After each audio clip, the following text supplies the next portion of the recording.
unemployed. One man used to be a prosperous businessman. That man once had his own store. This is a government soup kitchen giving free meals to these men who were once skilled workers in a factory, using their trained hands to produce.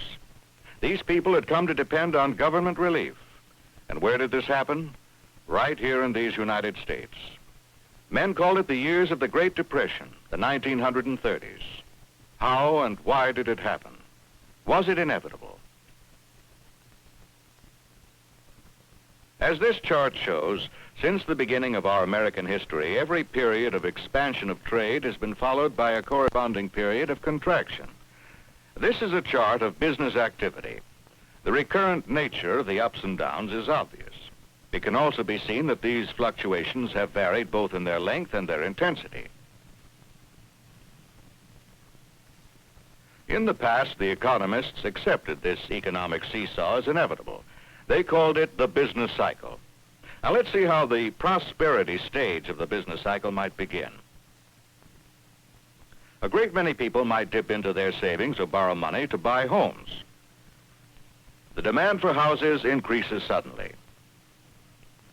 Housing contractors start building more houses to meet this increased demand. This, in turn, leads to increased demand for construction equipment,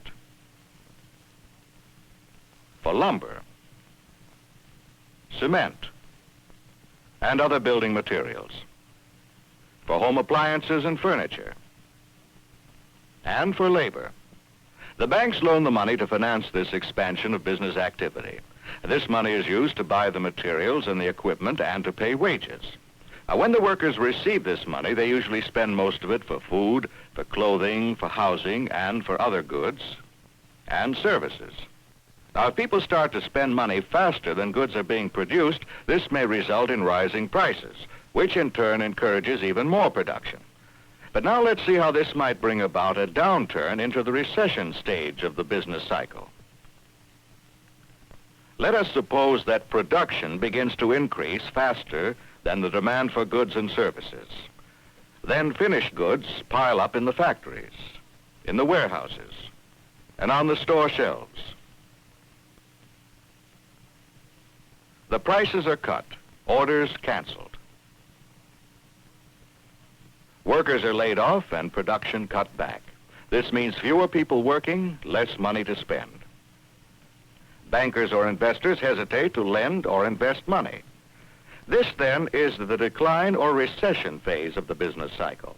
If it goes on long enough and deep enough, it becomes a depression. But in 1928, America was undergoing one of the greatest booms it had ever experienced. Nearly everyone thought that these depressions were only for the history books.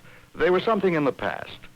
In December 1928, President Calvin Coolidge said, "The country can regard the present with satisfaction and anticipate the future with optimism." Everyone was making money. Confidence in the American future was high. Now, this was what the picture looked like. Stock prices were going up to an unprecedented high. Production curves showed a steady increase. Everything looked rosy. But behind this apparent prosperity were some very weak spots. Now, firstly, during World War I, American farmers had supplied the world with farm products.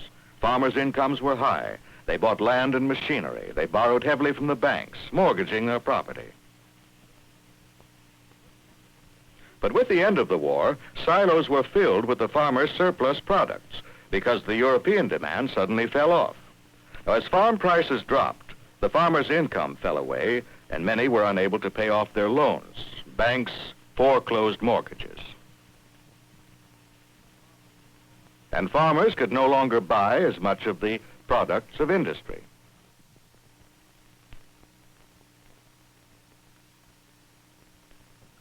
Another soft spot in the economic picture was that a rising share of the national income was going to the small upper income group. Only 5% of the population received 1/3 of the total personal income.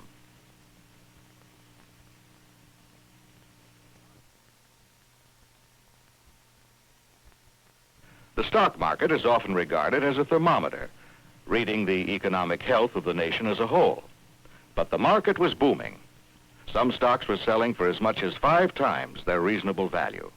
In other words, they had an entirely artificial value, quite unrelated to the business they represented, because some people expected them to keep going up.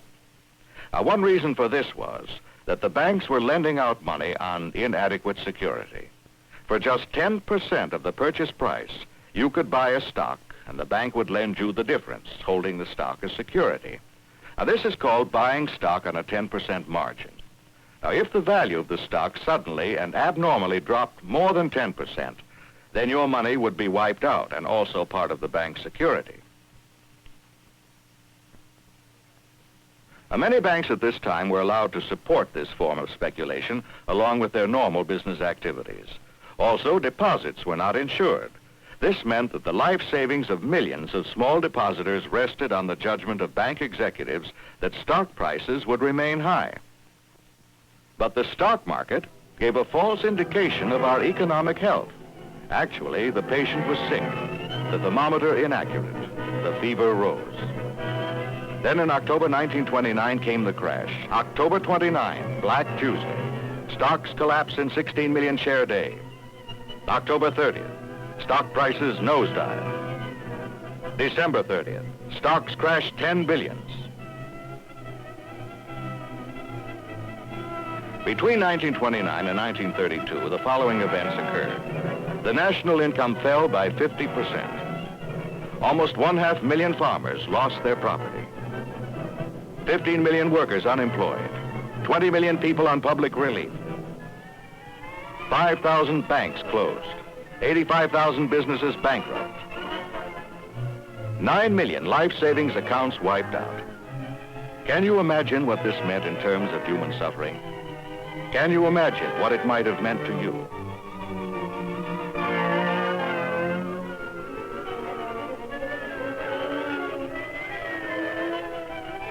In 1932, thousands of veterans camped here in desperation and then marched on the Capitol, demanding that the bonuses owing to them be paid immediately and in cash.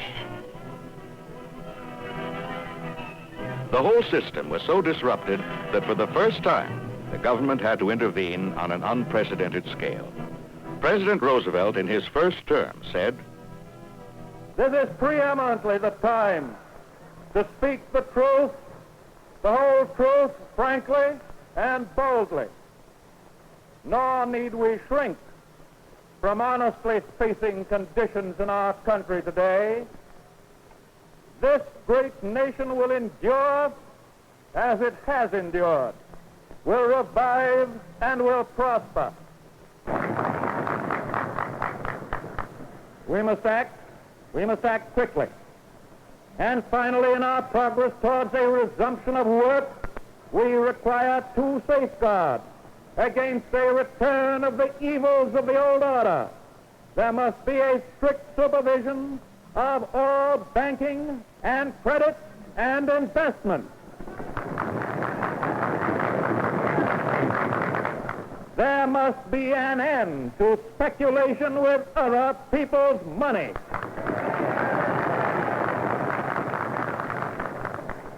And there must be provision for an adequate but sound currency."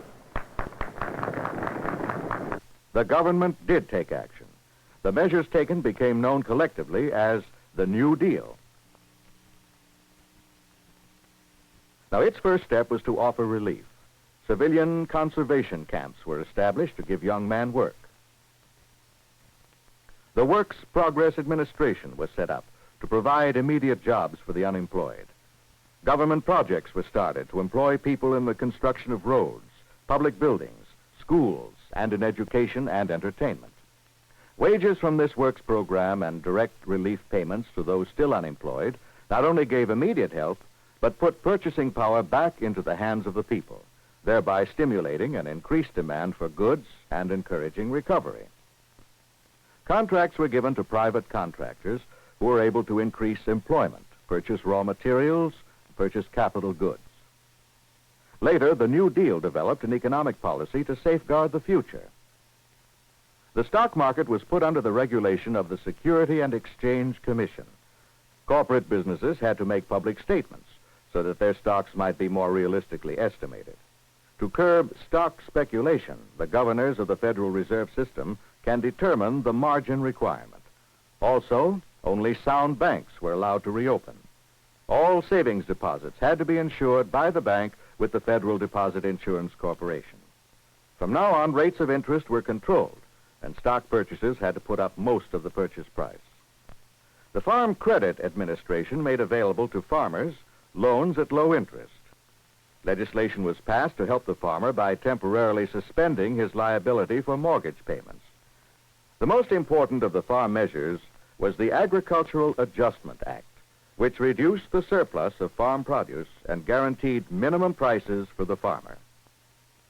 The government also introduced Social Security, an insurance system to provide old age pensions to those over 65, a part of the population which in the past had had very little purchasing power. Another part of the Social Security program provided a radically new kind of insurance, an unemployment insurance which cushions the economic stress caused by widespread unemployment. America knew now that she was not alone in the world market. The government encouraged international trade and endeavored to lower tariffs, that is, import taxes, by mutual agreement. Profiting from the experiences of the Depression, Congress passed the famous Employment Act of 1946, which established a council of 3 economic advisors to the president. The aim of this law was to develop and recommend to the president national economic policies to avoid economic fluctuations or to diminish the effects thereof, and to maintain employment, production, and purchasing power.